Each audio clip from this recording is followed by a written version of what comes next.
Well, good morning, folks. Welcome back to Three's End. Over the weekend, Carolyn and I took the opportunity to review a couple of my earlier stories, and it became pretty apparent that I'm talking more to the pretty guy on the screen than I am to you all through the camera. So going forward here, I'm going to make more of a concerted effort to talk with you folks rather than to myself. I know the stories, and for the most parts, I know the punchlines. So to begin with this morning, I'm going to tell you about this footloose bozo I worked for at Vance, late 75, early 76. He was our flight commander in O-Flight, represented by this patch here. There we go. And I was his assistant flight commander. And he was an individual that was better at gripping and grinning than he was at flying. But be that as it may, he was our flight commander and we all worked for him. So about this time, we get a new squadron commander in the 25th Flying Training Squadron, this one here. And I liked the guy right from the start, Lieutenant Colonel Dick Hansen. Quite kind of an energetic guy, highly motivated, always had a smile on his face, upbeat. You couldn't help but like him.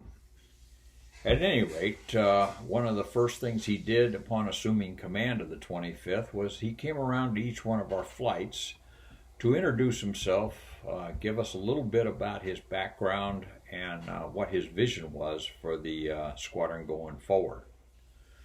So this one particular morning, he shows up in O-Flight, O-Dark 30.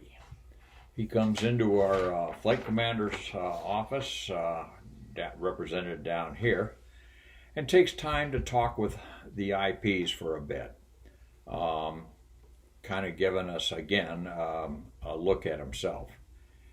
Very positive presentation. So, true to form, about 2 minutes prior to the report time, we hear this knock on the flight commander's door, which was our signal to get up and then muster through the flight commander's door into the flight room to our respective desks. So as we get up and start to walk through the flight commander's door, Captain Bozo stops, turns around, looks at us and said, "See guys, didn't I tell you he was super? You gotta be shitting me." But be that as it may, that's the way it was. So we all walk into the flight room, flight commander taking his place up here on the podium, and I behind the scheduling desk, and then the respective IPs at their respective desks. And the briefing began. So when he finished the flight commander's briefing, he introduces Colonel Hansen, and Colonel Hansen comes up and begins to talk to the students and the IPs again. As he's talking to everyone, one by one, the IPs turn and look at me and go, "Super?" Just kind of mouthed it. I think it began with Mike Gugg. Mike looks at me and goes, "Super?" And then Marty Miller pops up, "Super?" And then Jack Dyer, our intellect of the flight, looks at me and, "Super? When did he say that?" And so forth. Well, they couldn't be seen by either Colonel Hansen or the flight commander, but I saw them and their animations, and it was killing me, one after another. And with each one, it got funnier. "Super?